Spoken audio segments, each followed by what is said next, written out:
Merci. Merci.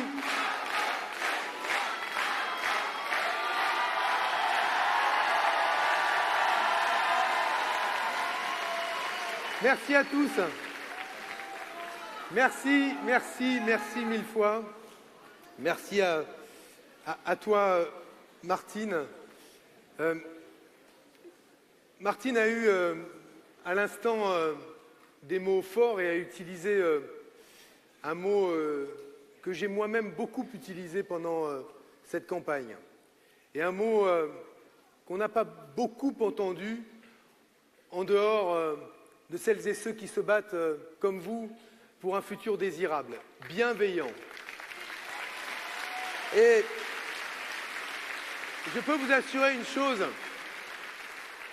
c'est que je ne vous demande pas d'être bienveillant vis-à-vis de moi. J'avais anticipé bien des épreuves que je connais aujourd'hui et vous les aviez anticipées aussi. Vous saviez que la bataille que nous menons serait difficile parce qu'elle heurte des privilèges, des habitudes, des rentes économiques et politiques et qu'elle serait donc difficile. Je vous demande non pas d'être bienveillant avec votre candidat, je vous demande d'être bienveillant avec la démocratie, bienveillant avec la République.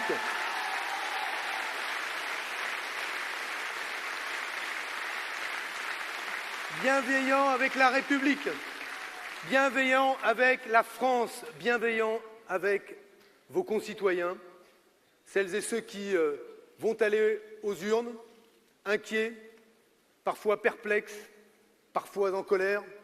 C'est vis-à-vis d'eux que vous devez être bienveillant. Et réhabiliter ou restaurer cette idée de bienveillance dans la politique, je te la dois en partie, Martine, ou grandement. Quand tu avais, il y a de cela 5 ans, toi-même évoqué la nécessité d'accorder du soin à la France, du soin aux Français. On parlait en anglais de politique du care. Mais qu'est-ce que ça veut dire le care sinon le soin? C'est-à-dire de se préoccuper tout simplement des autres et de vouloir faire la politique pour une seule et bonne raison, d'ailleurs la seule bonne raison. Vouloir faire du bien à notre pays et aux Français. Améliorer simplement leur vie. La politique française, mes chers amis, la politique française, elle désenchante parce que beaucoup ont compris qu'elle faisait du bien aux candidats, qu'elle faisait du bien aux responsables politiques et assez peu aux Français. Et ce avec quoi nous voulons rompre, et je l'assume complètement, c'est cette idée-là, selon laquelle finalement, un programme politique, il sert d'abord à faire du bien aux politiques eux-mêmes avant de se préoccuper des Français. Et merci à toi, Martine, d'avoir utilisé ce mot. Je commence par celui-là, parce que c'est un merveilleux mot que de parler de bienveillance.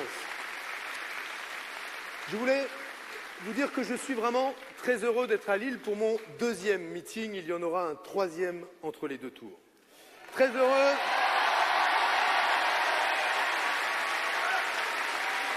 Très heureux.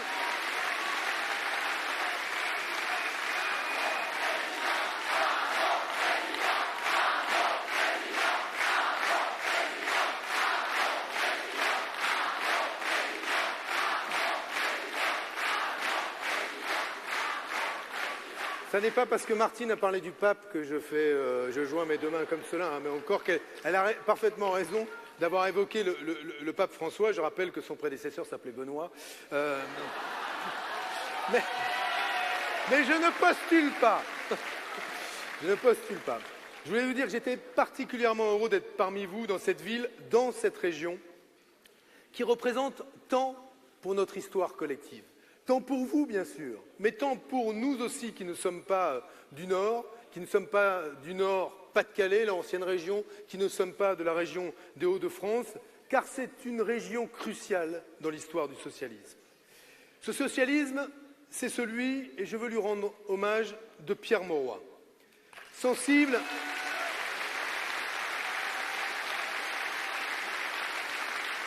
J'ai eu l'immense privilège de le connaître, de le croiser, qu'il m'accorde un peu de temps, qu'il me parle, qu'il me conseille même à certains moments où la vie du Parti socialiste était en jeu, et je m'en souviens encore.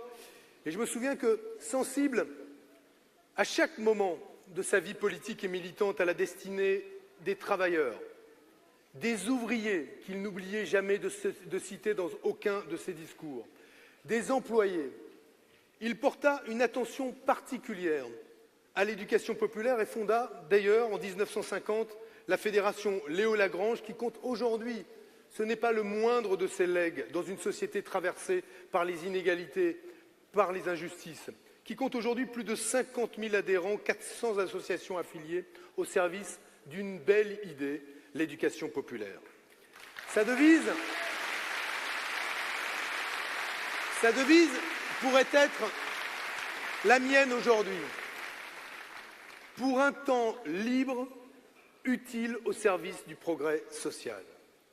Pierre Mauroy valorisait le temps libre parce qu'il savait ce qu'était le travail. Il savait qu'il pouvait être parfois difficile, éreintant, et que jamais la vie ne pouvait se résumer au seul travail. En un mot,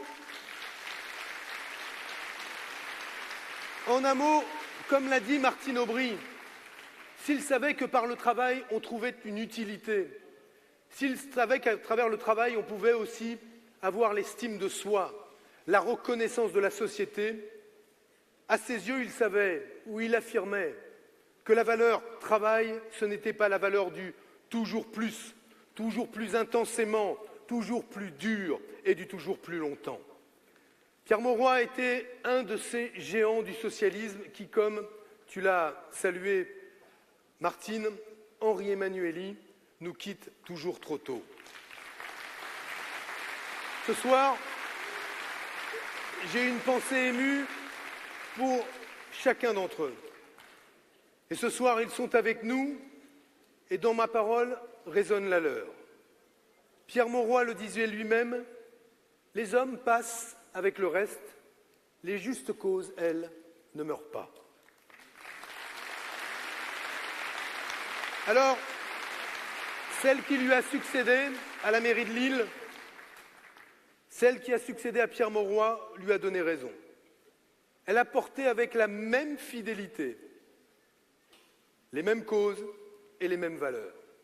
Et je veux dire en cet instant que la fidélité à notre histoire, ça n'est pas juste de se rendre à des commémorations, ça n'est pas simplement de célébrer un souvenir, ça n'est pas de rappeler l'histoire glorieuse de ceux qui ont conquis les congés payés, la réduction du temps de travail, c'est transmettre. La fidélité à notre histoire, c'est prendre un témoin que l'on a reçu des générations glorieuses qui nous sont précédées et de le transmettre aux générations qui viennent. C'est ça la fidélité. La fidélité, ce n'est pas oublier ce qu'on vous a donné, qu'il s'appelle François Mitterrand, Pierre Mauroy ou Michel Rocard, pour se jeter dans je ne sais quelle aventure dès le mauvais vent venu. Voilà ce qu'est la fidélité. Et c'est pourquoi j'ai placé cette campagne sous les auspices d'un futur désirable, parce qu'il me revient aujourd'hui, comme il revient à Martine, comme il revient à chacun d'entre nous, de passer un témoin, de dire aux générations qui viennent notre confiance dans leur capacité à bâtir la démocratie, à sauvegarder la République, une République fraternelle, bienveillante, et à construire la justice sociale. Alors, je veux te saluer, Martine, toi et tout ce que tu représentes, parce que tu es, on t'appelle ainsi, et je trouve que tu le mérites bien, la grande dame des 35 heures. La grande dame.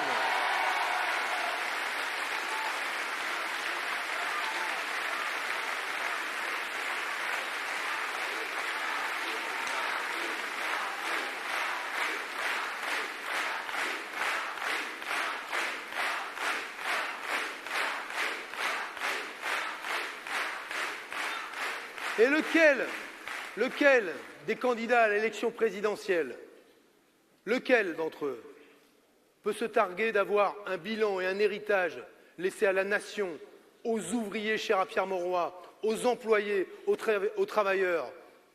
Lequel peut revendiquer un héritage qui pèse le quart de ce que tu as laissé aux Français. Je veux le dire ici.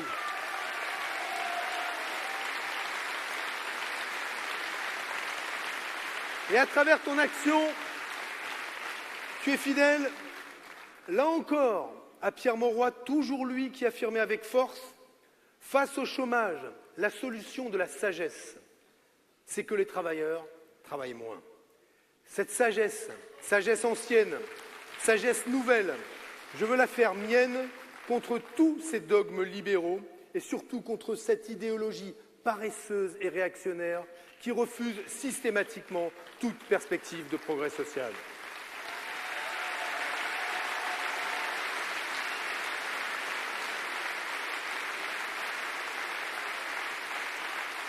Chère Martine, je t'ai soutenue sincèrement hier. Tu me soutiens sincèrement aujourd'hui. Je crois que c'est le plus beau des liens. Et il me réchauffe le cœur. Il réchauffe le cœur aussi des Français, lassés de tous ceux qui foulent aux pieds nos principes démocratiques au nom d'un cynisme froid. Ce cynisme, c'est celui du Front National. Mais alors, je crains que vous risquiez de me siffler souvent, vu à qui j'ai décidé de consacrer mon discours aujourd'hui. Non, mais je vais continuer, hein. Mais à l'heure où noircit la campagne, il ne faut justement pas montrer de faiblesse au moment de respecter et défendre la démocratie. Et je vais le dire simplement. Parce que notre pays voit aujourd'hui ses grands principes démocratiques menacés. Menacés par qui? Par une classe politique corrompue, deux mises en examen aujourd'hui, candidats à l'élection présidentielle.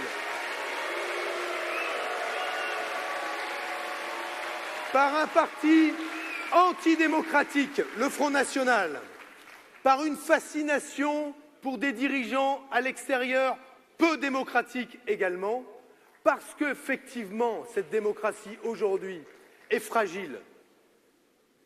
La seule et bonne manière de lutter contre ce parti antidémocratique qu'est le Front National est de respecter scrupuleusement nous-mêmes la démocratie, de respecter scrupuleusement la parole donnée, l'engagement et le serment pris devant les électeurs, la démocratie tout simplement.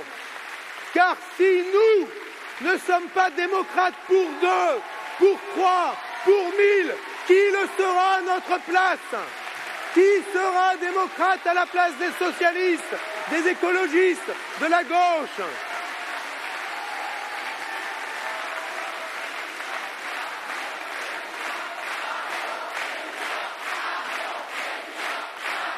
Pas de faiblesse. Pas de faiblesse. Pas de faiblesse, pas de confusion non plus. Et de ce moment de tous les possibles, le meilleur, vous, comme le pire. Ce que je ne veux pas pour mon pays, c'est la victoire des héritiers de 34, des ligues factieuses d'extrême droite. Ce que je veux, c'est la victoire des héritiers de Pierre Mauroy, j'en parlais, de Badinter et du 10 mai 1981. Et je veux vous dire, ce sera ma seule référence ce soir à une déclaration récente d'Emmanuel Macron. J'ai été stupéfait, abasourdi, d'entendre dans sa bouche. Hier, Emmanuel Macron déclarait « Nous n'avons pas besoin de la gauche de 1981 ni de la droite de 1934 ».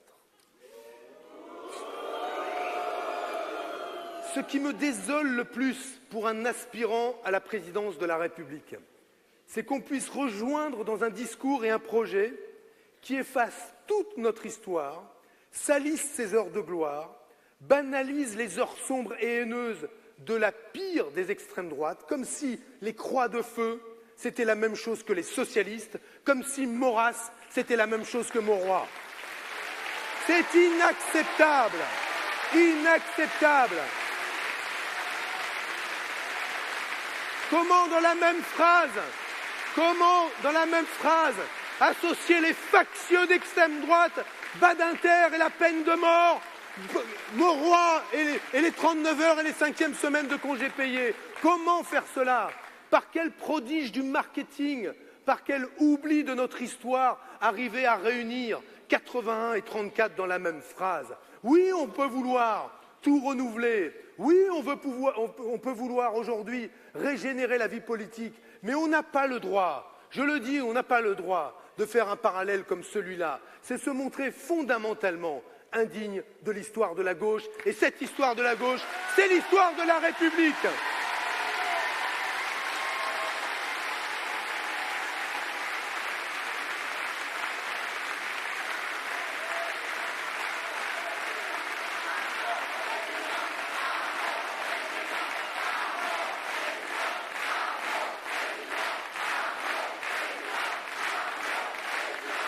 Alors,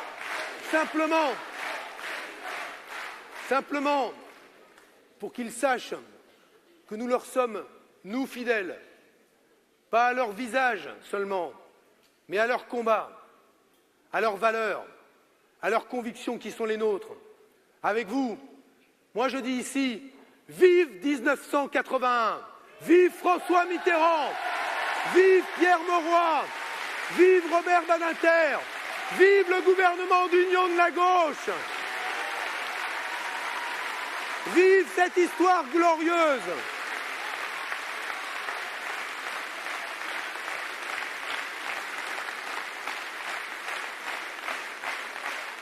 Vive cette histoire glorieuse parce qu'elle est la nôtre!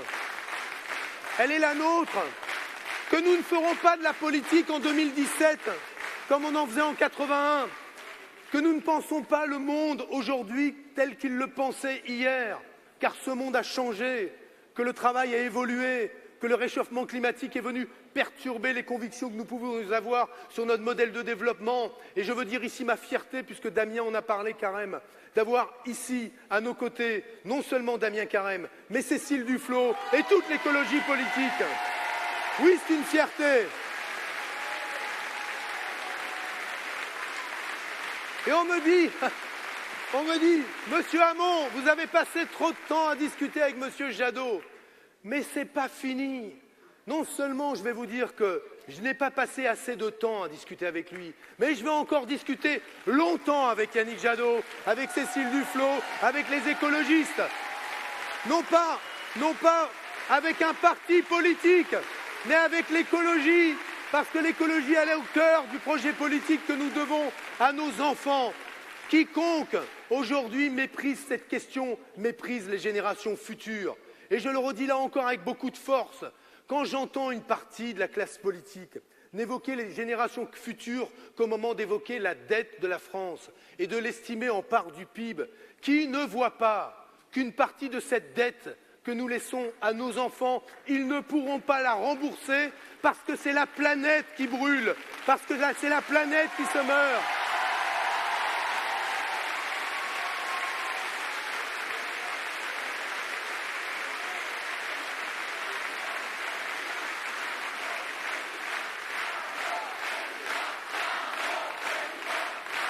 Et donc,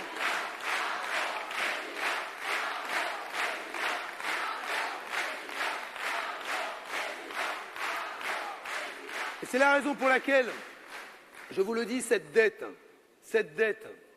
pas comme père de la nation, ce à quoi je ne prétends pas moi, mais comme père de famille, citoyen, responsable politique, homme qui se tourne vers la nation et mon peuple et lui dit « Nous avons de grands combats à mener.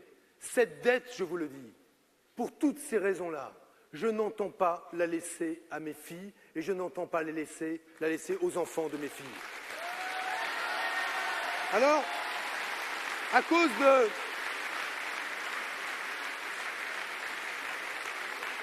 Il fait chaud à Lille, hein? Il fait très chaud à Lille. À cause de cette confusion, cette région, votre région, à l'histoire sociale et politique si grande et si glorieuse, est aussi aujourd'hui saisis par le doute. Et ce doute a un nom lui aussi chargé d'histoire, une histoire que nous aurions voulu à jamais révolue. Ce nom, cette histoire, je vais en parler ce soir, ce sont ceux des Le Pen.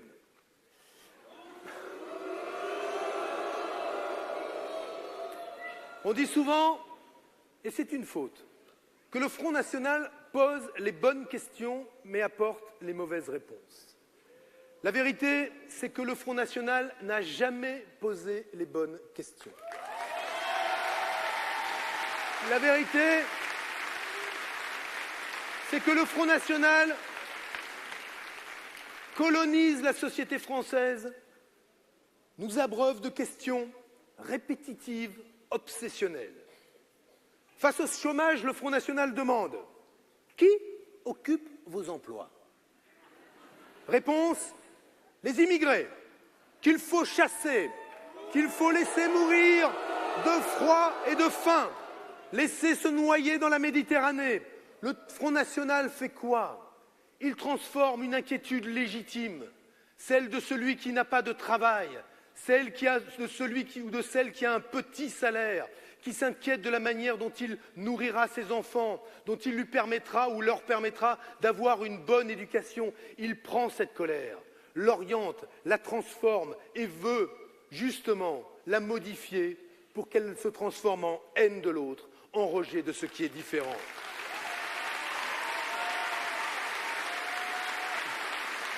Face à l'austérité mortifère imposée par l'Union européenne, le Front National demande « De qui devons-nous nous séparer pour que cela change ?» Réponse « L'Union européenne, de l'Europe, que nous avons pourtant bâti, nous, comme un projet de coopération, comme un projet qui fondait la paix. Et oui, disons-le, à l'heure où aujourd'hui, on engage le Brexit, à l'heure où aujourd'hui un peuple immense se sépare de l'aventure européenne. L'inquiétude nous étreint. L'inquiétude nous étreint quand nous avons le sentiment qu'un dogme s'est imposé, que ce dogme, c'est l'austérité dont je parlais hier avec Angela Merkel à Berlin. Et je le lui ai dit, nous pouvons avoir des points d'accord, je n'hésite pas à le dire, sur les migrants. Elle a été un grand exemple dans l'Europe. Elle a été une référence. Nous pouvons parler de la défense commune, là où les Américains veulent se désengager.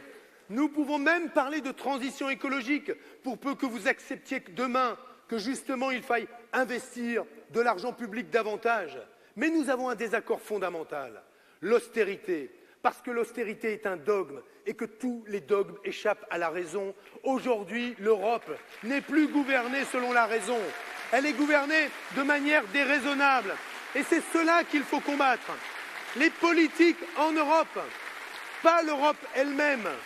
Et là encore, le Front National fait tout pour saisir l'inquiétude légitime de celui qui dit « Mais regardez mon entreprise, nous perdons des marchés ». Parce que la directive détachement des travailleurs permet aujourd'hui de salarier un autre salarié d'un autre pays avec des cotisations patronales qui sont celles du pays d'origine et pas du pays d'accueil. Alors que faire par rapport à cela? S'en prendre aux Roumains? S'en prendre aux Hongrois en pensant que eux, aujourd'hui, veulent que notre SMIC baisse? Mais ce n'est pas ça qu'ils veulent. Ils veulent travailler comme les travailleurs français. Ce que nous devons faire, nous, c'est rappeler toujours que non seulement l'Europe, c'est la paix, mais que nous devons maintenant engager convergence sociale et harmonisation fiscale, coopération, intégration démocratique. Et réjouissons-nous,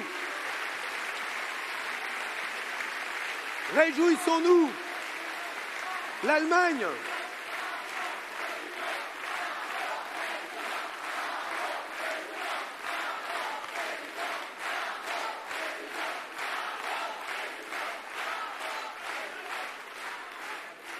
réjouissons-nous.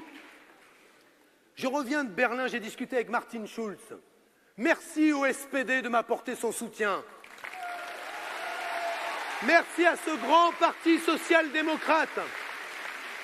Ce grand parti social-démocrate qui se souvient que dans social-démocrate, il y a social et démocrate. Et que ces principes-là, où les mots ont un sens, et qu'on ne peut pas se revendiquer social-démocrate quand on ne respecte pas le verdict de la démocratie et quand on se rallie à la loi travail.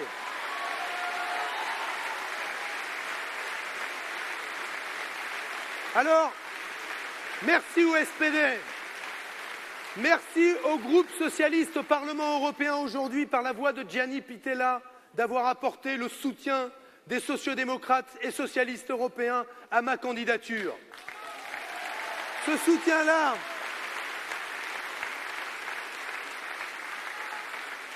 soutien-là, croyez-vous qu'il soit le fruit d'un rite, d'une habitude?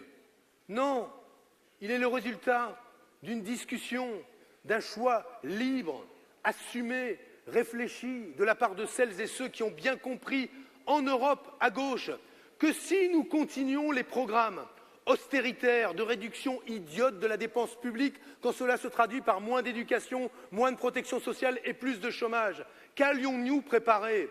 Du Front National partout, donc de la dislocation du projet européen. Et oui, ça bouge en Europe.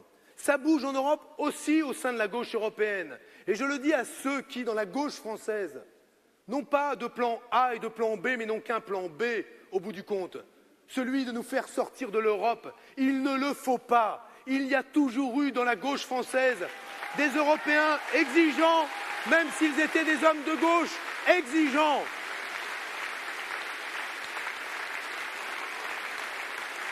Et je le dis à ceux qui ont fait le choix d'être insoumis, soyez insoumis aux dogmes austéritaires.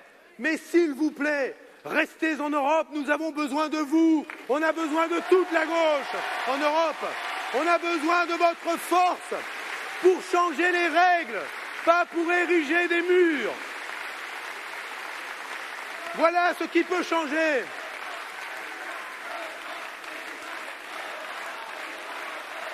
Alors,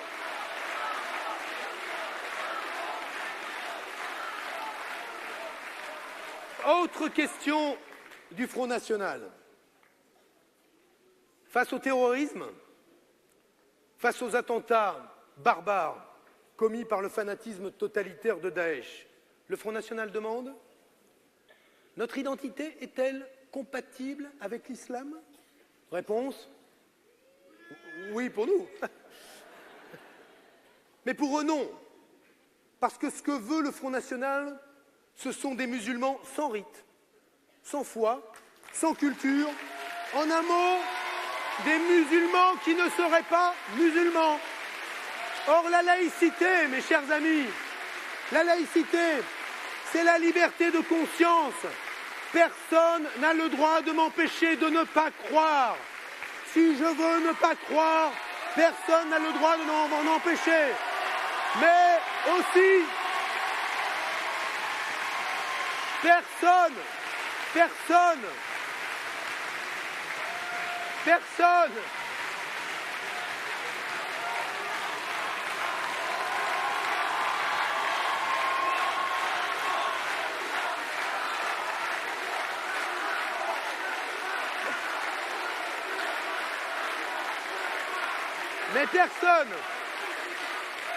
si je ne veux pas croire, personne ne doit m'imposer son dogme. Mais si je veux croire librement, en respectant la loi de la République, personne n'a le droit de m'empêcher d'être catholique, juif, musulman, bouddhiste. Personne. Personne.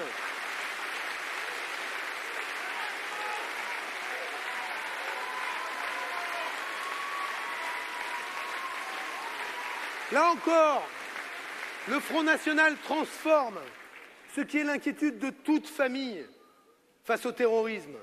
Pensez donc, je le dis souvent, qu'aujourd'hui dans nos écoles, nos enfants apprennent à pousser des bureaux contre les portes, à se cacher sous leur table de classe au cas où la mort ferait irruption dans les écoles de la République. Nous n'avons pas grandi comme eux. On leur apprend même aujourd'hui à ne pas courir dans la cour de récréation, quand il y a des épisodes de pollution atmosphérique, de la peur qu'ils tombent très malades. Nous n'avons pas encore grandi comme eux. Et cette angoisse-là qui est celle des parents, cette angoisse-là qui est celle des enfants, mais d'abord celle des parents, là encore, le Front National cherche à la transformer. De toute angoisse, de toute peur, il cherche à faire un commerce électoral. Et la vérité, c'est que le Front National cherche, comme l'a dit si justement Amin Maalouf, pour chaque problème, il cherche non pas une solution, mais un coupable. Pour chaque problème. Et ce faisant, il aspire l'indignation des travailleurs, les monte les uns contre les autres, Français contre étrangers, salariés contre chômeurs, travailleurs pauvres contre bénéficiaires des minima sociaux, et tous contre les musulmans. Voilà ce que fait le Front National aujourd'hui. Et il faut lutter contre cela avec beaucoup de force, beaucoup d'énergie. Et c'est pour ça que je le dis à mes amis, parce qu'ils restent mes amis. Ne soyez pas faibles sur la question démocratique. Rappelez-vous d'où l'on vient. Rappelez-vous ces combats-là. Vous n'êtes pas d'accord avec moi aujourd'hui, je l'ai compris. J'avais déjà compris. Je ne suis pas tout à fait surpris. Mais vraiment, je vous le dis, cette question démocratique est trop fondamentale pour que nous laissions le Front National enfoncer des coins entre nous. La bataille, elle va être terrible. Et elle ne peut pas se contenter pour nous de choisir le moyen de retarder l'échéance de 5 ans en continuant les mêmes politiques libérales qui expliquent qu'en Europe, le Front National est monté. Le Front National ou les partis d'extrême droite. Je vous le dis, la seule manière de lutter contre le Front National, c'est de propulser face à lui un imaginaire politique puissant, des solutions, pour ne pas avoir comme seul objectif de battre Marine Le Pen dans les urnes, mais pour arracher les idées nauséabondes de l'esprit de celles et ceux qui, sincèrement, ont peur, mais se trompent de colère, quand ils retournent leur colère contre ceux qui ont peur comme eux. Qui peut croire aujourd'hui qu'une famille française ou étrangère ne partage pas la même peur pour ses enfants, la peur du déclassement, la peur de l'échec. Et je le dis à tous ces Français qui pourraient aller aux urnes en ayant peur et en choisissant Marine Le Pen. Ceux que vous visez ont peur comme vous. Ils n'ont peut-être pas la même couleur de peau que vous, la même religion que vous, mais en toute chose, ils sont comme vous, des parents aimants, des citoyens respectueux des lois. Ils veulent travailler, ils travaillent comme vous, dur.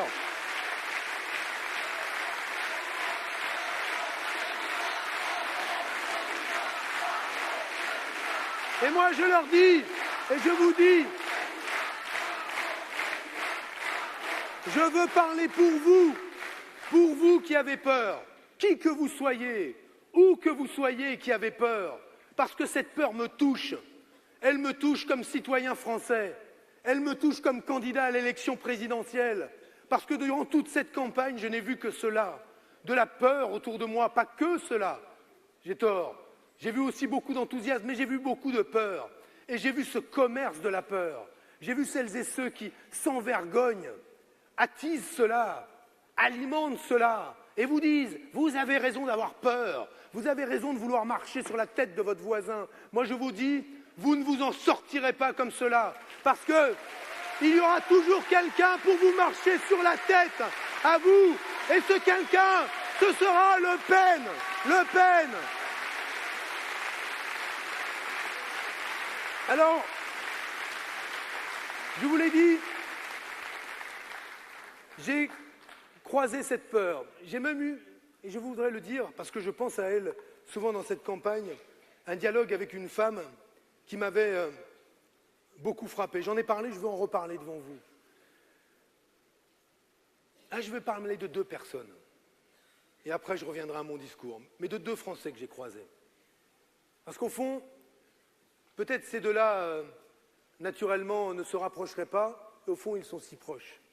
La première personne, c'était une dame au RSA, qui avait été auxiliaire de vie auparavant, et qui, dans le dialogue que j'avais avec elle, nous préparions un texte et je voulais l'interviewer, je parlais au terme de cet entretien. Je lui dis, mais si vous étiez présidente de la République, c'est quoi la première chose que vous feriez? Et elle me dit, baissez votre salaire. Et je lui dis, mais si vous me baissez mon salaire, ça ne va pas augmenter le vôtre. Et est-ce qu'aujourd'hui, il n'y a pas quelque chose d'autre que vous voudriez faire avant? Eh bien, il dit non, baissez votre salaire parce que c'est à vous que je veux faire mal d'abord. Ça veut dire qu'aujourd'hui, sincèrement, des électeurs vont aller aux urnes pour utiliser leur bulletin comme un moyen, si c'est de faire mal à Benoît Hamon, c'est pas grave, mais parfois de faire mal à d'autres, à des gens, à Fillon, à mon avis, il se fait mal tout seul, mais... Non mais bon, d'ailleurs, je suis même pas sûr. Non, d'ailleurs, j'enlève ça, je pense, non, je suis même pas sûr. Je suis même pas sûr qu'il se fasse mal. Il nous fait mal à la démocratie, il fait mal à la République. Je suis pas sûr qu'il se fasse mal. D'ailleurs, quand on voit aujourd'hui dans la presse étrangère que nous sommes le pays de la corruption, non, François Fillon, il ne se fait pas mal, il fait mal à la France. Je le disais, cette femme, et je la respecte, veut utiliser son bulletin de vote peut-être pour faire du mal parce qu'elle ne croit plus que la politique puisse lui faire du bien. C'est une grande leçon pour les dirigeants que nous sommes. Parce que ça fait maintenant 10, 15, 20 ans qu'on fait de la politique, qu'on s'engage. Quand nous sommes arrivés aux responsabilités en 2012, Marine Le Pen devait être à 15-16%. Elle est maintenant peut-être à 26, 27, on l'annonce parfois même à 30. Le pays est confronté à une crise politique et morale considérable et je la renvoie, cette situation vécue par cette femme, à un autre témoignage d'un homme qui me dit, un père de famille, qui me dit « Monsieur Hamon, moi j'ai peur pour mes enfants. J'ai peur qu'ils fassent une mauvaise rencontre. J'ai peur qu'ils croisent un jour quelqu'un qui veuille les détourner de ce qui devrait être une vie normale d'adolescent, épanoui. Parce que sur Internet, on ne sait jamais sur qui on tombe, au détour d'une rue, on ne sait jamais sur qui on tombe. Mais il m'a dit, mais aujourd'hui j'ai une peur que vous n'avez pas, vous, Benoît Hamon, une peur pour mes enfants qui est liée à ma couleur de peau. Je suis noir. Je suis noir et j'ai peur demain que mon fils fasse à l'occasion d'un contrôle d'identité. Qu'est-ce qui se passe?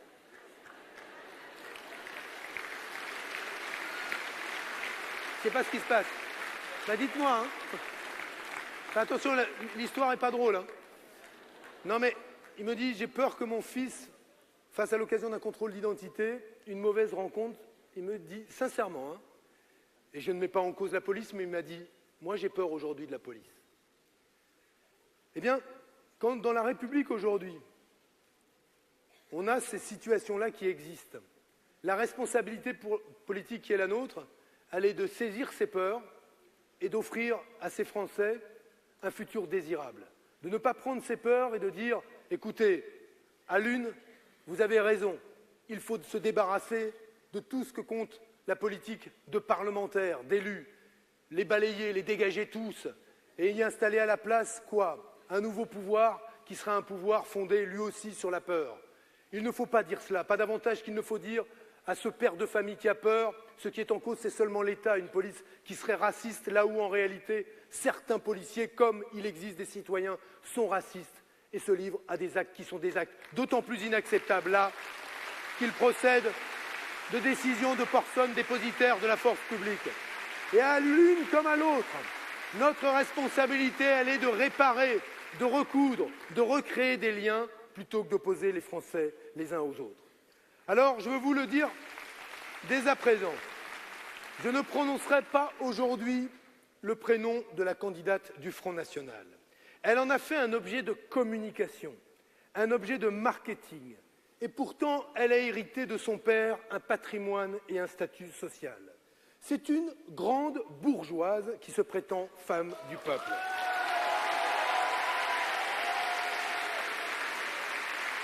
Et moi qui sais d'où je viens, dans cette région en particulier, je redis, c'est une grande bourgeoise qui se prétend femme du peuple. Alors, elle a hérité de son père des idées, des réseaux et des méthodes. Et tout cela, malgré tous les maquillages, malgré toutes les dissimulations, fait une cohérence. On n'efface pas un nom, Le Pen, sous un prénom. On n'efface pas un héritage politique sous un slogan. Alors cette candidate, je l'appellerai Le Pen. Madame Le Pen, parce que je respecte tous mes adversaires. Madame Le Pen, parce qu'elle était héritière totale de son père. Je l'appellerai Madame Le Pen parce que je ne veux pas tomber dans le piège de son imposture. Et Madame Le Pen, c'est d'abord l'imposture démocratique. L'imposture démocratique. Les Le Pen ne cessent d'en appeler au peuple contre le pouvoir, au peuple contre les forces de l'argent, au peuple contre les élites corrompues. Les affaires Fillon étaient l'occasion rêvée pour elle de brocarder encore et toujours le système, de se dresser en majesté et de dénoncer une fois encore le « tous pourris ». Je note pourtant un silence écrasant. D'où lui vient cette soudaine pudeur? Elle qui a pour l'habitude de hurler plus qu'elle ne parle est soudain devenue muette. Le Pen et son parti sont visés par une triple enquête judiciaire.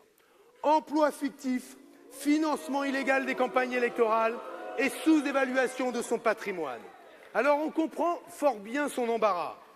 D'ailleurs, vous remarquerez le même silence dans le camp de François Fillon, qui ne voit pas que les corrompus se protègent entre eux.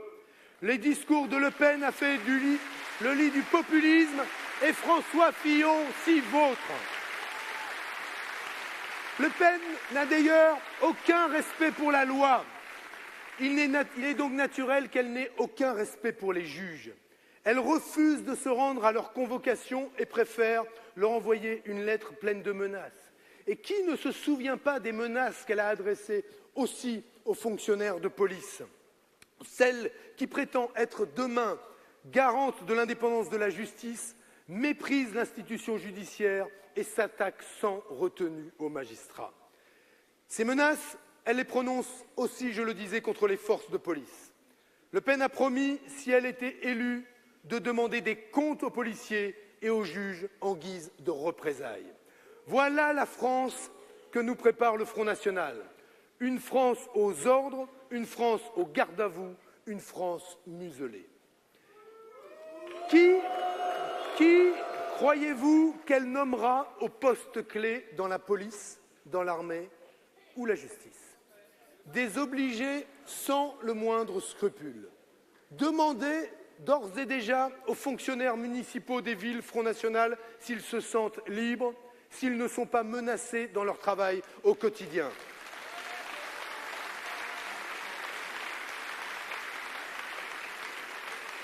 Comment appelle-t-on un groupe de femmes et d'hommes qui veulent imposer la loi du silence aux voix divergentes par l'intimidation permanente? Comment appelle-t-on un groupe dont la dirigeante mise en examen se joue de la justice et refuse de se présenter devant elle? Comment appelle-t-on un groupe dont la colonne vertébrale est une dynastie familiale entourée d'hommes sans scrupules? Dans d'autres pays, on appelle cela la mafia. En France, on appelle cela le Front National.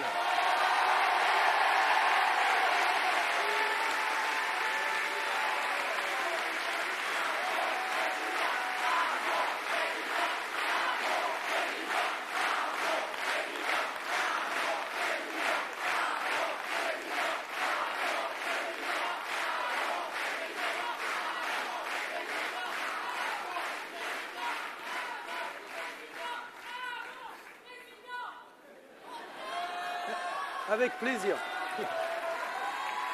Avec plaisir. Pour vous en convaincre, un mot sur les villes dirigées par le Front National.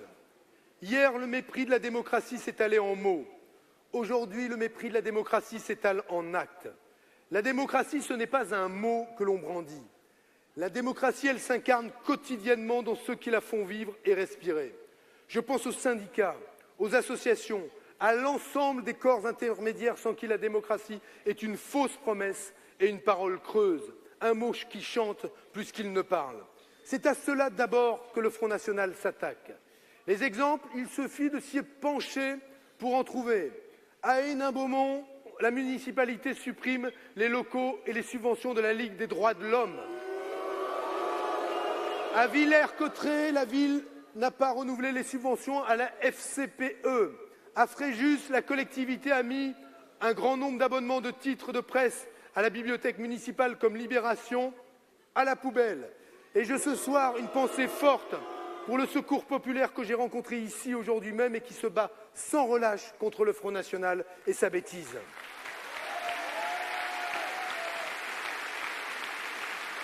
Cela n'a rien de risible. Cela n'a rien de risible. Cela n'a rien d'anodin ou d'anecdotique. Car s'attaquer à une parcelle, même toute petite, de la démocratie, c'est s'attaquer à toute la démocratie. Marion Maréchal Le Pen manifeste avec les anti-IVG et c'est demain la Hongrie de Viktor Orban qui cherche à interdire l'avortement. Je vous le dis ce soir, la gauche ne se laissera pas endormir. Nous ne nous laisserons pas endormir. Je ne laisserai pas la France s'endormir. Car de quel peuple parle-t-elle? De quel peuple parle-t-elle? Qu'elle puisse utiliser...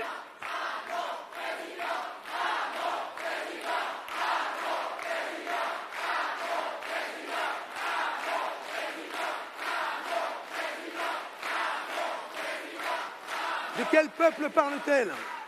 Qu'elle puisse utiliser ce terme m'a toujours indigné. La gauche, d'ailleurs, a commis une erreur. Laisser trop souvent Madame Le Pen parler au nom du peuple. Lamartine disait qu'un grand peuple sans âme est une vaste foule. Marine Le Pen parle à l'instinct des foules, nous parlons à la conscience et à l'intelligence du peuple français. Elle ne sait rien de l'âme du peuple français. L'âme de la France, ce n'est pas la préférence nationale, ce n'est pas la division des Français, ce n'est pas la haine de l'étranger, la haine du musulman, la haine du juif, la haine de tout ce qui est différent. Il faudra expliquer aux Le Pen que le peuple français ne craint pas l'étranger parce qu'il parle à tous les peuples et à tous les hommes. Il ne craint pas la diversité parce qu'il s'est construit avec elle. Il ne craint pas le mélange parce qu'il en est le produit et vous en êtes le meilleur témoignage.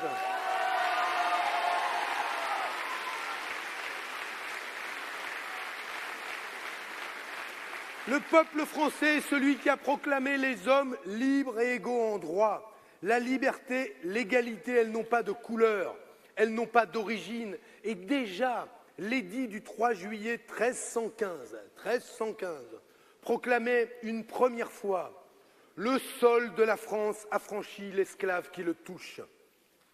Le sol de la France affranchit l'esclave qui le touche. Plus tard, l'Assemblée de 1791, puis la loi de Schœlcher de 1848 débarrassait une fois pour toutes l'histoire de France de l'immonde traite négrière et de l'esclavage. La liberté et l'égalité, elles n'ont pas de passeport, elles sont universelles. Qui peut imaginer un seul instant les révolutionnaires réserver l'égalité et la liberté aux seuls citoyens français? La France serait-elle ce qu'elle est si elle n'avait parlé qu'à elle-même, recroquevillée sur ses craintes, recroquevillée sur ses peurs? Le peuple de France, il est ouvert, il est fraternel, il est ce peuple que nous sommes et que nous voulons continuer à être.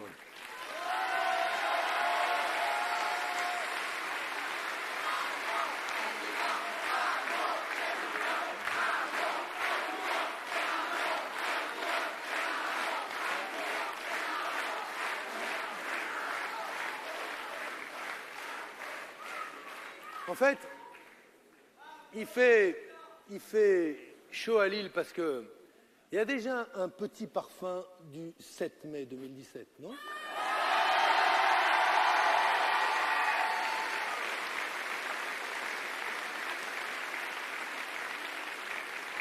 Le Pen, d'ailleurs, montre une certaine cohérence, elle qui est fascinée par les dirigeants autoritaires qui méprisent et dominent leur propre peuple.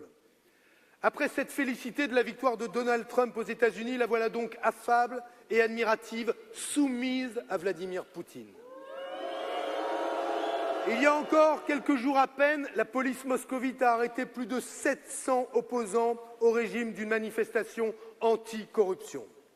Poutine ne menace pas seulement les libertés dans son propre pays. Il veut désormais renégocier les frontières dans l'Union européenne ou aux frontières de l'Union européenne. Disons-le simplement, de tous les dirigeants qu'estime Le Pen, aucun n'est véritablement aujourd'hui démocratique. Et un mot sur ces frontières dont je parlais hier avec Martin Schulz et Angela Merkel. Si demain,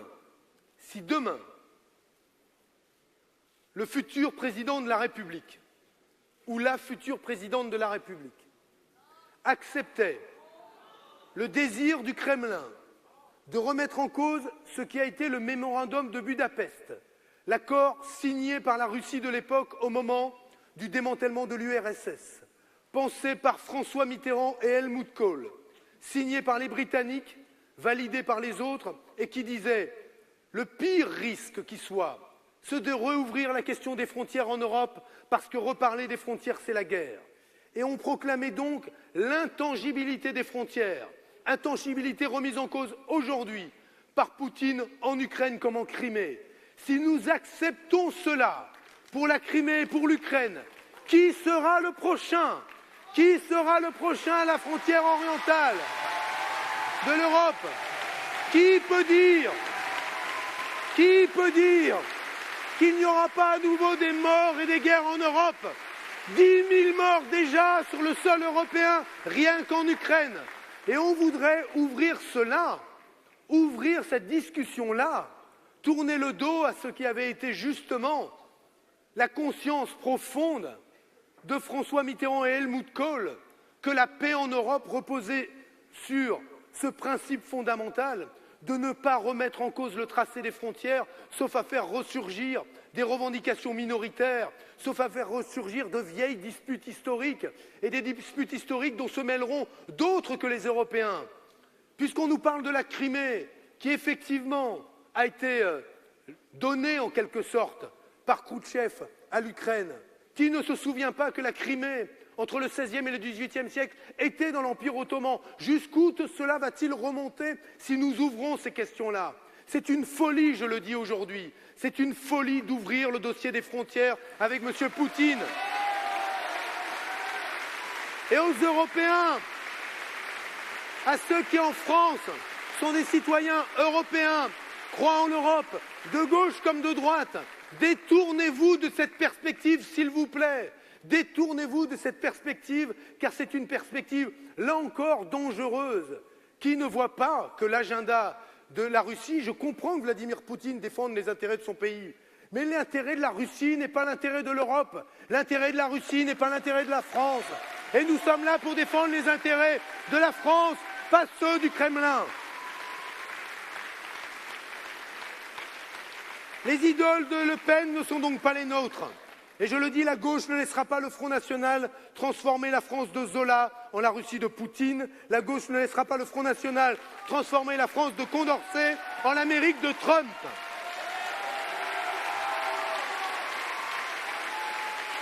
Imposture démocratique.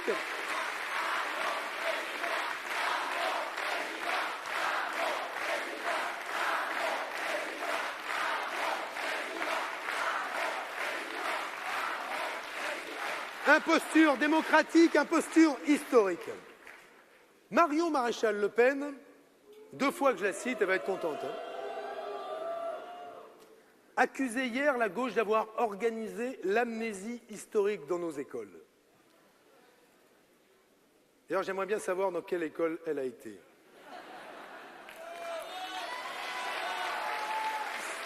Si c'est une école privée sous contrat, elle aura appris les programmes de l'éducation nationale. Mais il est même possible qu'elle ait été dans une école privée hors contrat. Il en existe dans la République. J'aimerais savoir dans quelle école elle a été. On doit en dire assez long à connaître ses professeurs sur ce qu'elle porte aujourd'hui. Elle serait en tout cas plus crédible si sa tante n'avait pas cherché à organiser l'amnésie historique dans nos urnes. La candidate du Front National voudrait nous faire croire qu'elle a rénové son parti. Elle nous assomme de déclarations faussement empathiques, d'émissions faussement intimistes, de vidéos YouTube faussement pédagogiques. Et pourtant, je veux lui dire ceci. On ne peut pas effacer l'histoire comme une page web. C'est ce qu'affirmait Angela Davis. C'est un tropisme depuis hier. Il y a Angela Merkel et Angela Davis. C'est ce qu'affirmait Angela Davis en janvier dernier lors de la marche des femmes à Washington. Notre responsabilité, c'est de rétablir la vérité du front, de faire une brève histoire de son imposture. Marine Le Pen serait donc la candidate de la laïcité, dit-elle. Elle serait le seul rempart contre les religions qui menacent de bouleverser notre espace public. Elle serait, tenez-vous, la garante de la République universaliste. Qui ne peut voir immédiatement le ridicule de ces affirmations? Pour le Front National, la laïcité est une idée qu'il découvre. Il s'opposait encore en 2004, je le rappelle, à l'interdiction des signes religieux à l'école, au mépris de l'intérêt de nos enfants et du principe selon lequel l'école devait donc être un sanctuaire privé de tout signe religieux. Aujourd'hui, rien n'a changé. Et c'est même Robert Ménard qui disait « Être français, c'est être blanc et catholique ». La réalité, c'est que c'est aux franges du FN, où le voile de la dédiabolisation part en lambeaux, qu'il faut chercher la vérité de Marine Le Pen. Cette vérité, c'est que le FN se moque des principes de notre République. S'ils ne lui servent pas à nourrir ses obsessions, chasser les immigrés, faire la guerre aux musulmans. Les principes de Le Pen sont toujours rétrogrades et réactionnaires. Elle dit « La laïcité, c'est un héritage chrétien, un outil contre l'invasion ». Je dis la laïcité, c'est ce qui oblige au respect des différences et nous aide à vivre ensemble dans le respect des lois de la République.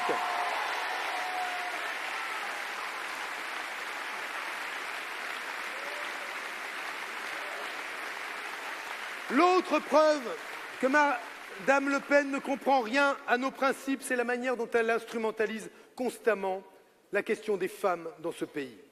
Elle se voudrait disciple de Simone de Beauvoir et rejeter le nouveau patriarcat qui nous menace. Mais dès qu'il est question de la liberté des droits des femmes, plus rien. Dans ce programme, 3 lignes, une proposition sont consacrées aux femmes. Les premiers mots, lutter contre l'islamisme. Ne soyons pas dupes. Sous ce mot, je le redis, c'est tout l'islam et au fond, tout ce qui est différent que Le Pen rejette. Les femmes ne sont qu'une bûche de plus, sacrifiée dans la flamme de ses obsessions nationalistes et xénophobes. Elle veut les embrigader sans jamais rien leur donner. Sur les violences faites aux femmes, rien dans la bouche de Mme Le Pen. J'aimerais pourtant connaître l'avis de celle-ci quand la Russie de Poutine, qu'elle chérit tant, vient de dépénaliser les violences domestiques. Dépénaliser les violences domestiques.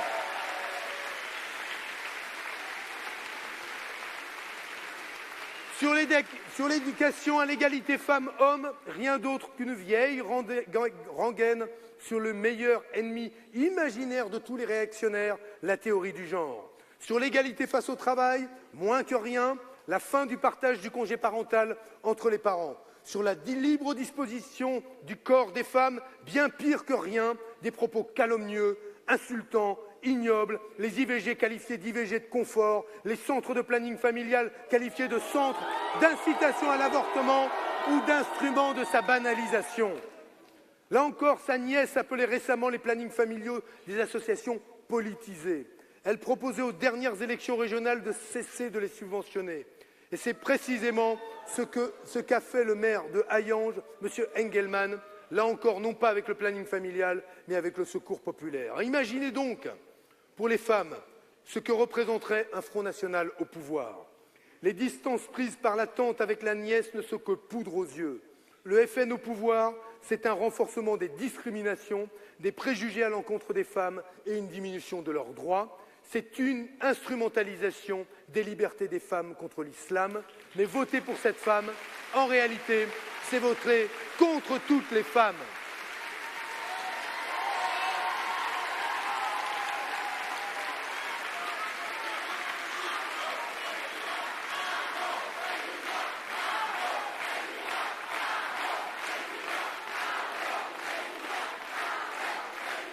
Vous le voyez, chers amis, sur la laïcité, sur les femmes, le constat est le même.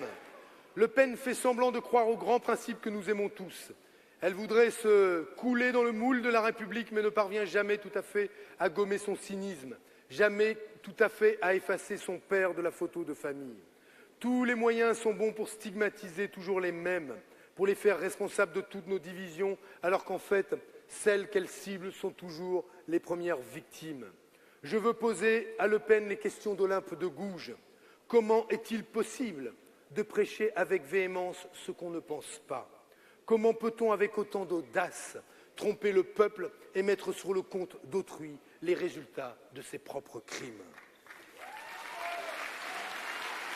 La division du peuple français, c'est Le Pen qui en est coupable et c'est elle qui veut la renforcer en faisant de l'inégalité la règle entre les femmes et les hommes, entre les étrangers et les Français, entre les immigrés et les Français d'une souche fantasmée. Le Pen dit « l'histoire de France, c'est moi ». Nous disons « l'histoire de France, c'est nous ».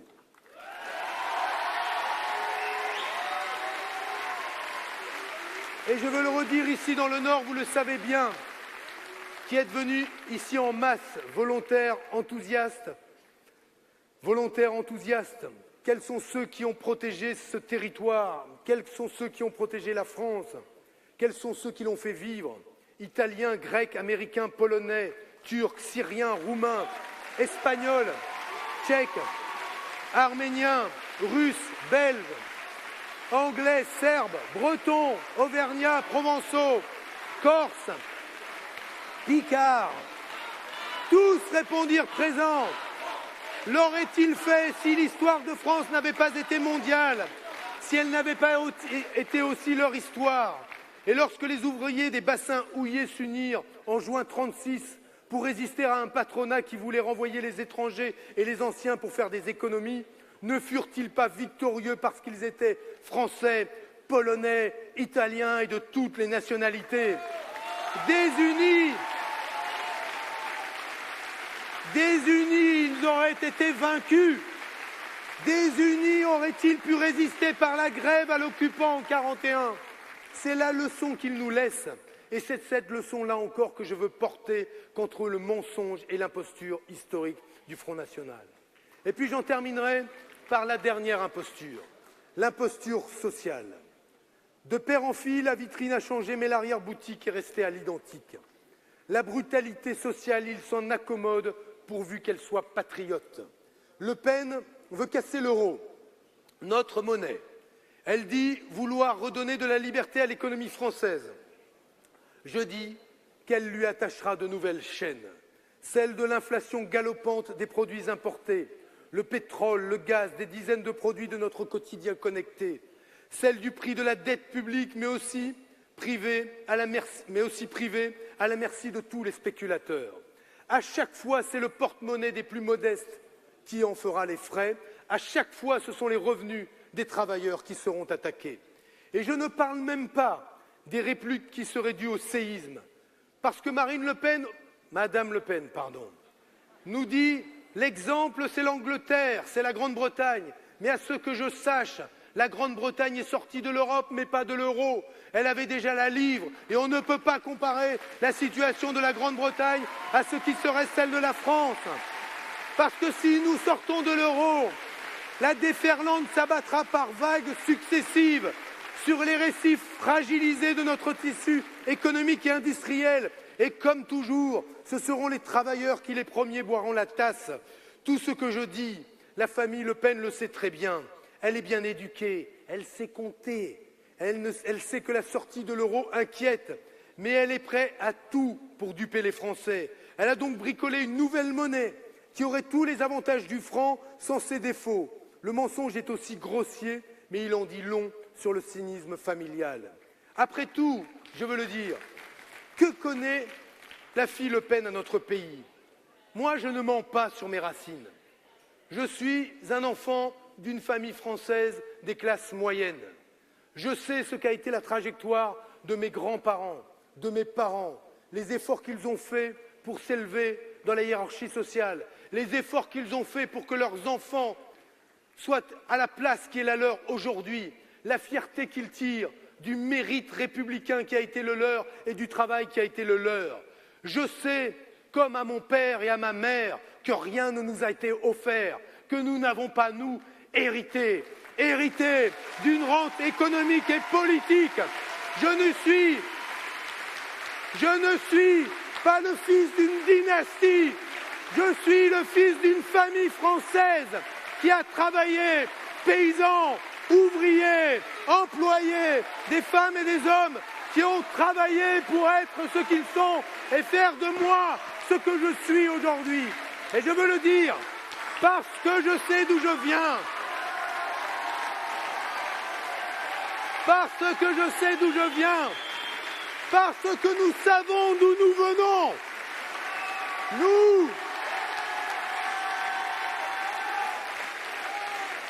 Nous sommes les enfants de la République sociale et nous inscrivons nos pas avec fierté. Là encore, je le redis, dans les pas d'un homme parti cette semaine, mort cette semaine et à qui je dédie ce meeting. À toi, Henri, toi aussi, fils d'ouvrier, enfant du Sud-Ouest, tout entier en bloc, qui savait justement faire la différence entre ces usurpateurs et celles et ceux justement qui témoignent de la réalité ouvrière, de la modestie de notre héritage, de la modestie de ceux qui nous ont précédés et qui savaient, parce que c'est un bien précieux, que l'unité de la gauche est la condition des victoires pour les plus fragiles, nous nous inscrivons dans tes pas et pas dans cette imposture. Parce que nous sommes aussi les héritiers d'un autre homme qui, lui non plus, n'avait pas hérité. Nous sommes les héritiers de Pierre Bérégovoy, dont le nom a été sali par François Fillon. Un homme honnête avec un diplôme de CAP devenu Premier ministre.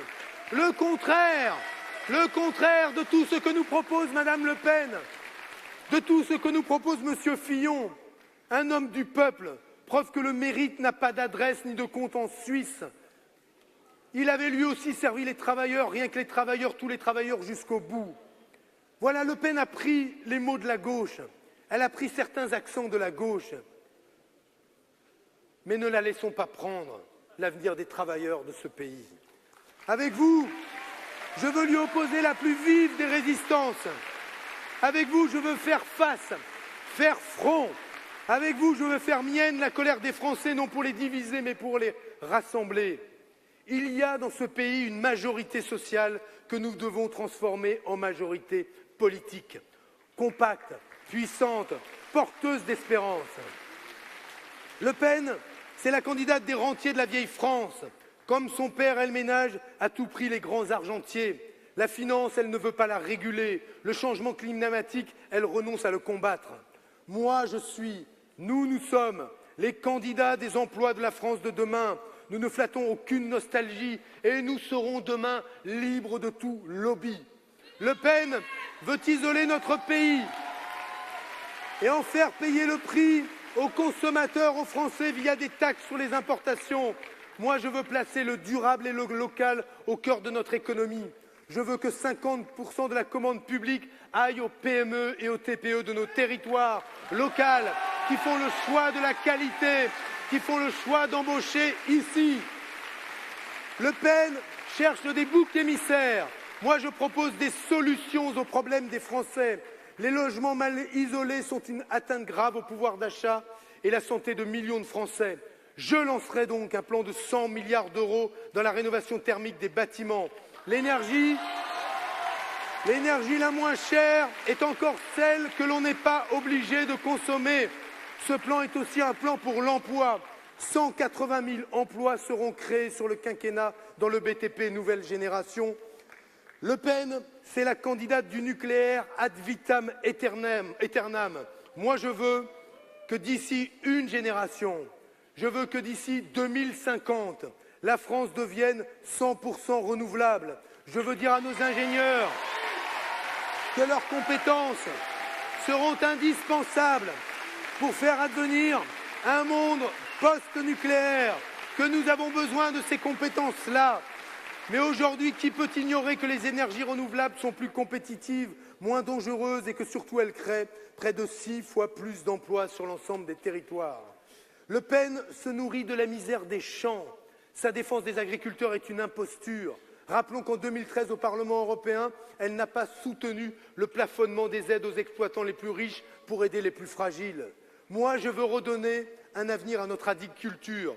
Je veux que le choix de la qualité, de la conversion au bio, le passage à une agriculture sans pesticides, la remise en cause des intermédiaires de l'agrobusiness assure un prix juste, la reconnaissance que méritent toutes ces femmes et ces hommes qui nous nourrissent, que l'on tire un revenu de son travail au champ qui soit à la hauteur de l'effort que l'on fait. Le Pen n'aime ni la solidarité ni les fonctionnaires. Et là encore, moi, je veux instaurer une garantie service public universel. Les principaux services publics seront accessibles à moins de 30 minutes à la ville comme à la campagne. Qu'il s'agisse d'une crèche, d'une école, d'une gare, d'un accueil de jour Alzheimer, d'un centre de soins, nous devons garantir cet accès universel à des services fondamentaux. Je veux également augmenter le nombre d'aides-soignantes en EHPAD, parce que quelques minutes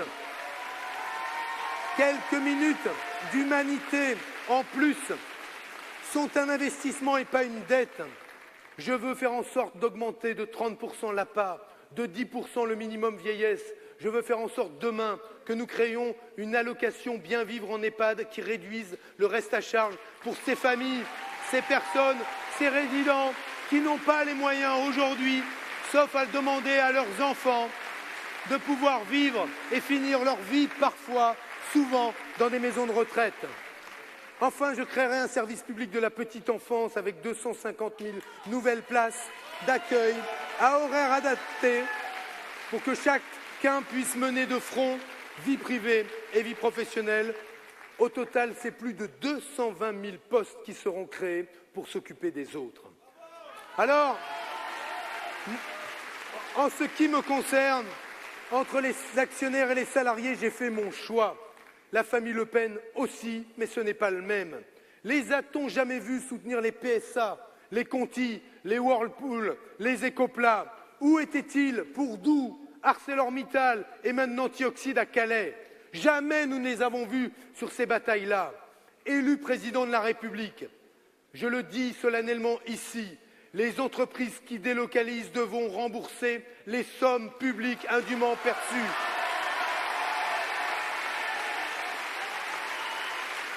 Et j'instaurerai la règle selon laquelle les salariés seront représentés à hauteur de 50% des voix du conseil d'administration, comme en Allemagne. Parce que moi, je crois dur comme fer à la cogestion et à la démocratie sociale. Enfin, ma stratégie pour l'emploi, elle s'accompagne d'une stratégie pour le pouvoir d'achat. Le Pen, là encore, s'oppose à l'augmentation du SMIC, mais se garde bien de proposer autre chose. Moi, je défends le revenu universel d'existence. J'ai rendu public sa première étape. Dès le 1er janvier 2018. L'ensemble des personnes à partir de 18 ans, travailleurs, au chômage ou étudiants, percevra le revenu universel. Ce revenu universel sera dégressif selon que l'on touche un autre revenu ou pas. Très concrètement, une personne au SMIC à mi-temps, qui gagne aujourd'hui moins de 600 € par mois, percevra 350 € supplémentaires sur sa feuille de paye. Une personne qui n'a rien d'autre pour vivre,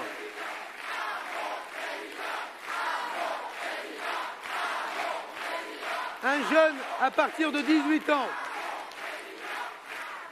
bénéficiera de 600 € minimum par mois.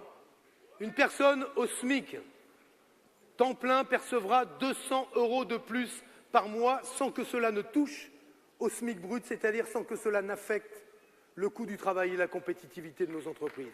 Le seul candidat de la feuille de paye, le seul candidat du pouvoir d'achat, c'est Benoît Hamon dans cette élection. Il n'y en a qu'un.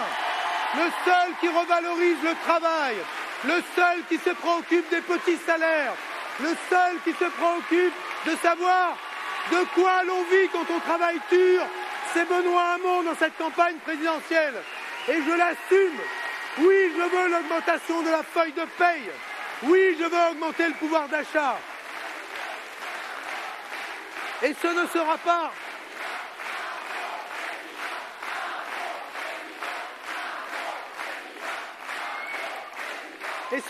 pas j'en termine, un passeport pour l'oisiveté. Qui ne voit pas, et ça me fatigue, je vais vous dire, tous ceux qui parlent de la valeur travail mais n'y connaissent rien, sauf à être très heureux, eux, d'aller au travail et de gagner 10 000 €. Mais oui, tout le monde aime la valeur travail quand il s'agit de gagner 10 000 € par mois. Tout le monde serait content d'aller travailler dans ces conditions-là. Mais que savent-ils de ceux qui ont une famille à la maison, un seul salaire dans le foyer, se lèvent tôt, parfois très très tôt, ne parviennent pas à concilier vie professionnelle, éducation des enfants et vie privée? Que dire? Il n'y a même plus de vie privée. Et pour qui le travail est dur, pénible? Pénible, oui, parce qu'il y a de la douleur parfois, pas toujours, mais il y a de la souffrance. Il y a de la souffrance. Et je le dis, j'avais dit que je n'en parlerai qu'une fois, mais je le dis à Emmanuel Macron. Je te le dis, ou je vous le dis, je ne sais plus si je lui dis tu ou vous d'ailleurs, parce qu'il y a des fois, on a envie de le tutoyer parce qu'il se trompe et de le ramener un petit peu à la raison. Emmanuel Macron, quand on a parlé du compte pénibilité, oui, on a parlé du compte pénibilité, vous avez raison, parce qu'il y a parfois de la douleur au travail, parce qu'il y a parfois de la souffrance au travail. Pas tout le temps, mais quand on vit 5 ans de moins qu'un autre, parce qu'on a été en travail de nuit, travail posté, travail courbé, parce que quand on part à la retraite, son espérance de vie en bonne santé est plus réduite. Oui, cela veut dire qu'on a eu un travail plus pénible parce qu'il y avait plus de douleur et de souffrance. Et que si on a fait le compte pénibilité, c'est justement pour que demain les entreprises travaillent à une organisation du travail plus bienveillante, qu'elles se préoccupent d'améliorer les conditions de travail des salariés. Quand le MEDEF vous demande de remettre en cause le compte pénibilité, mais résistez une seconde, au moins au nom des milliers de travailleurs qui attendent de partir plus tôt. Résistez une seconde, une petite seconde. Ne leur donnez pas cela, parce que si vous leur donnez déjà cela aujourd'hui, vous leur donnerez ça. Vous ne pouvez pas le faire. Peu importe que vous ne soyez pas de gauche, peu importe. Je vais même vous dire,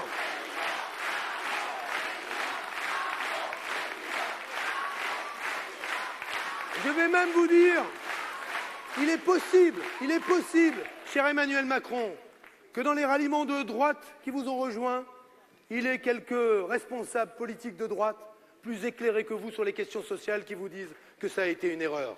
Donc ne faites pas la politique que vous demande le MEDEF sur ces questions-là. Il y a aujourd'hui trop de souffrance chez un certain nombre de Français au travail pour qu'on se désintéresse des conditions dans lesquelles ils vont partir à la retraite. Ils ont le droit, plus que tous, de jouir d'une retraite en bonne santé, d'un moment où ils se reposent, où ils profitent tout simplement de la vie dont ils n'ont pas profité assez avant. Voilà. Ne leur prenez pas ça.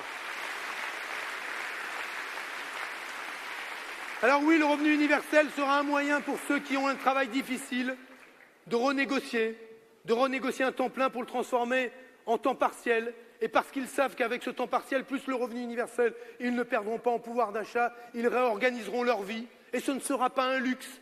Et ce ne sera pas un luxe pour ces vies modestes, pour ces Français qui vivent de peu. Ce sera même aujourd'hui une mesure de justice que de leur permettre justement de vivre plus correctement. Et moi je vis ce double objectif-là, améliorer la vie des Français, leur rendre la vie meilleure, notamment pour ceux et celles pour qui la vie a été plus dure que pour tous les autres. Voilà, vous l'aurez compris, j'ai beaucoup parlé des Le Pen, de Madame Le Pen, parce que je considère que finalement, Le Pen, c'est toujours plus d'inégalités sous un même drapeau. Quel qu'on soit finalement ce pays, de la manière radicalement opposée à la manière dont nous le vivons et l'imaginons. Moi, je le redis, je suis le candidat du travail. Je veux réconcilier les Français par le travail.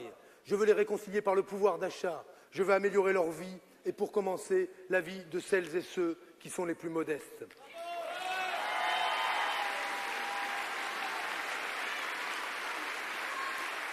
Alors,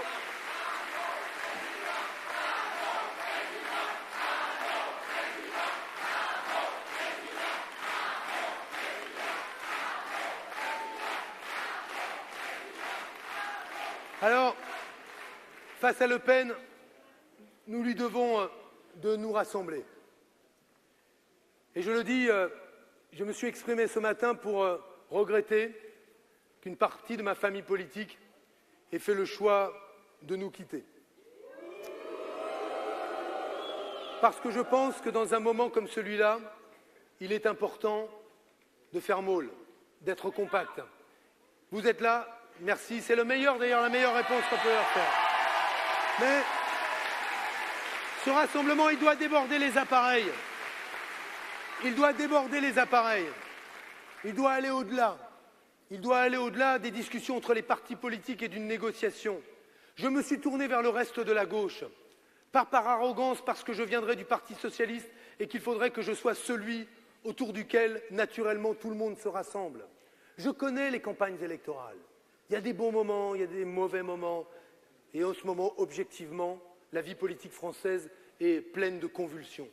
Mais dans ce moment un peu erratique de notre vie politique, si je me suis tourné vers toute la gauche, les socialistes, les écologistes, les radicaux, les citoyens, les sociodémocrates, ceux qui appartiennent à une gauche plus radicale, les insoumis, les communistes, c'était pour leur dire « Je crois aujourd'hui que la centralité qui est la mienne à gauche, ma capacité à pouvoir parler à toute la gauche, à renouer les liens entre nous, à réparer ce qui a été brisé par le passé, à refuser de permettre finalement que cette élection ne soit qu'une affaire de revanche des uns sur les autres, mais la possibilité pour nous d'être utiles. Il me revient de vous dire que je pense, comme beaucoup de Français, que si je respecte toutes les démarches, toutes les candidatures à gauche, ma candidature aujourd'hui est à mes yeux la mieux placée pour incarner cette centralité et rassembler toute la gauche.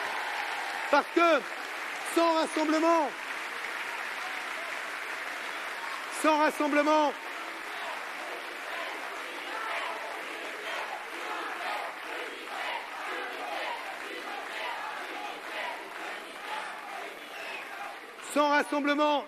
la victoire au second tour, la qualification dès le premier tour sera plus difficile. Et je regrette, puisque Jean-Luc a répondu ce soir, qu'il a dit qu'il ne voulait pas négocier, tout le monde lui reconnaît de grandes qualités. Mais je regrette, je le dis, qu'une fois de plus, finalement, un certain caractère l'empêche d'être plus utile à la gauche qu'il ne pourrait l'être en réalité. Il pourrait l'être, et ce ne serait pas simplement d'être utile à un autre candidat. Ça n'est pas ça la question. C'est d'être utile à notre famille politique, au peuple français, à la gauche tout entière. C'est de cela dont je voulais parler. Puisque c'est à nouveau pas possible, puisqu'il préfère continuer, qu'il continue, je le regrette profondément. Car à mes yeux, nous avons là aujourd'hui une occasion. Il n'y a au fond plus de prétexte ou de mauvaises excuses à ne pas se rassembler derrière ma candidature. Chacun mesure qu'elle est plus centrale dès lors que d'autres ont fait le choix de nous quitter. D'autres ont fait le choix d'Emmanuel Macron au moment où, justement, ma candidature pouvait rassembler tout le monde. Il n'y a plus donc cette excuse-là et ce prétexte pour ne plus se rassembler derrière moi. Et je le redis aux électeurs, aux citoyens, puisque les appareils ne le veulent pas. Je leur dis, aux électeurs et aux citoyens, face au Le Pen, réunissons toutes nos forces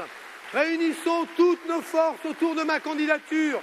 Faisons en sorte de nous lever, de convaincre des milliers d'autres citoyens que nous pouvons être au second tour de l'élection présidentielle et que si nous y sommes, la meilleure manière de battre Le Pen, ça n'est pas de reproduire un projet libéral, c'est de propulser un imaginaire puissant, un futur désirable, des convictions de gauche, un autre projet politique. Nous sommes la France et nous en faisons ici le serment de Lille. Par nous, Le Pen ne passera pas. Par nous et par vous, en dépit des calculs, en dépit des aventures individuelles, la gauche se relèvera. Par nous, nous en faisons le serment à Lille. La République renaîtra et la victoire sera non seulement au rendez-vous de mai, mais ce qui sera au rendez-vous du prochain quinquennat, c'est le fait de relever la France, c'est le fait de relever la République, c'est le fait de redonner l'espoir à des millions de nos concitoyens. Mes chers amis, de toute la gauche évolue de tout le Nord et de tout le Pas-de-Calais, au nom de ce très beau combat, ce soir, une fois encore, et avec plus de force que partout ailleurs, vive la République et vive la France!